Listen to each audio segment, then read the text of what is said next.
এই উপলক্ষে অনুষ্ঠিত সভাত সাম্প্ৰতিক সময়ৰ এজন অসমে মনত ৰাখিবলগীয়া ৰাজনৈতিক নেতা আৰু অকল ৰাজনৈতিক নেতাই নহয় এজন ভৱিষ্যতৰ অসম গঢ়িবলৈ যি আপ্ৰাণ চেষ্টা কৰিছিল আৰু যাৰ ভেটিত বৰ্তমান চৰকাৰখনে বহুতখিনি কাম কৰি আছে তেনে এজন জননেতা অসমৰ প্ৰাক্তন মুখ্যমন্ত্ৰী তৰুণ গগৈ ডাঙৰীয়াৰ পঞ্চম মৃত্যুবাৰ্ষিকী আজি গুৱাহাটীৰ কংগ্ৰেছ কাৰ্যালয়ত উদযাপন কৰিছোঁ। আমি শোকসভা অনুষ্ঠিত কৰিলোঁ আৰু বৰ্তমান সময়ত যেনেধৰণে অসম চৰকাৰখন চলি আছে একমাত্ৰ ধাৰ ঋণৰ বোজাৰে তাৰ পৰা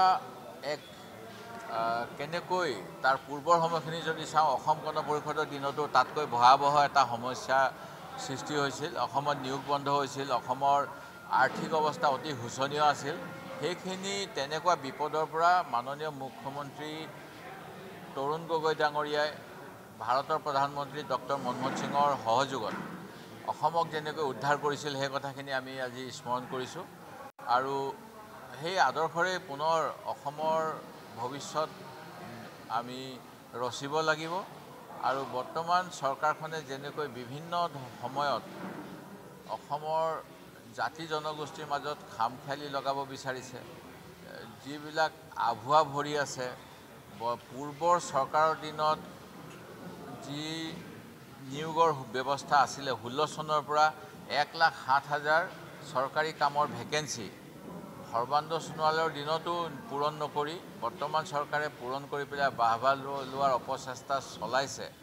এইবিলাকৰ বিষয়েও মই কিছু আজি ইয়াতে স্মৰণ কৰিছোঁ কাৰণ গগৈ ছাৰৰ সময়তো অসমৰ 85 লাখ ব্যক্তি বা হিতাধিকাৰী আমি সহায় কৰিছিলোঁ আৰু সেইখিনি কথা এতিয়া যেনেকৈ বিজ্ঞাপন দি কৰা হয়, ডাঙৰ ডাঙৰ মিটিং কৰি কৰা হয়, তেনেকৈ কৰা নাছিল, এক নীৰৱে কৰা হৈছিল। সেইখিনি সময়ত বহুত কাম নীৰৱেই হৈছিল আৰু কামেই কথা কৈছিল। এতিয়া কাম নকৰে কাৰণে বেছিকৈ বিজ্ঞাপন দিয়া হয়। এতিয়া বিজ্ঞাপনৰ যোগেদি ফটা ঢোল বজাই বজাই শব্দ সৃষ্টি কৰিব বিচৰা হয়। এই কথাখিনিকে কৈছোঁ আৰু আশা ৰাখোঁ ভৱিষ্যতৰ সময়ত আমাৰ কামেই মুখ্যমন্ত্ৰী গগৈ ডাঙৰীয়াৰ কামৰ বাবেই অসমীয়া জাতিয়ে স্মৰণ কৰিব। যেতিয়া মৃত্যুবৰণ কৰিলে তাৰ পিছৰ পৰা যেতিয়াই বিজেপি আহিলে সৰ্বানন্দ সোণোৱাল ডাঙৰীয়াই হওক বা আমাৰ হিমন্ত বিশ্ব শৰ্মা ডাঙৰীয়াই হওক আহি পেলাই তেওঁ যিখিনি কাম কৰিছিলে গোটেই কামখিনি উল্টা কৰি অসমক আৰু 100 বছৰ পিছুৱাইহে লৈ গ'ল। এইখিনিয়ে ক'ব বিচাৰিছোঁ। গতিকে আমি আজিৰ দিনটোত তেখেতৰ যিখিনি কাম কৰিছিলে আমি তেখেতৰ কামখিনিক আমি তেখেতৰ যিখিনি অসমক লৈ যিখিনি তেওঁ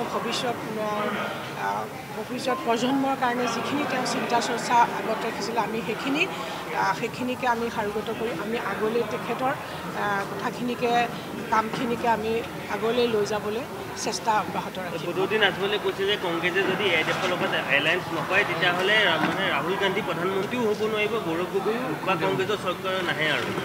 বদৰুদ্দিন আজমল ডাঙৰীয়াই যেতিয়া এটা নিৰ্বাচন হয় তেতিয়াই জাপ মাৰি পেলাই পৰেহি।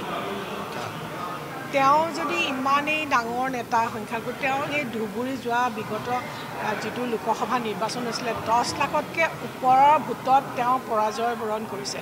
তাৰপিছতো তেওঁ যে মাত মাতিবলৈ যে অকণমান মানে নিজৰ অকণমান চৰম থাকিব লাগিছিলে, মই এইটোৱে কৈছোঁ।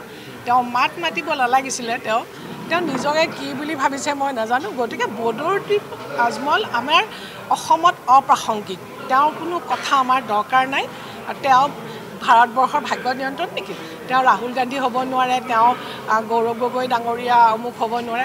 আগতে নিজৰটো চিন্তা কৰকচোন, তাৰপিছত বেলেগ কথা ক'ব। আৰু মুখ্যমন্ত্ৰীয়ে 103খন আসনত এইবাৰ প্ৰায় জয়ী হ'ব বুলিয়ে কৈছে, বাকী মানে 23খনহে বিৰোধীলৈ থাকিব আৰু বিৰোধীক সোমাই দিয়ে।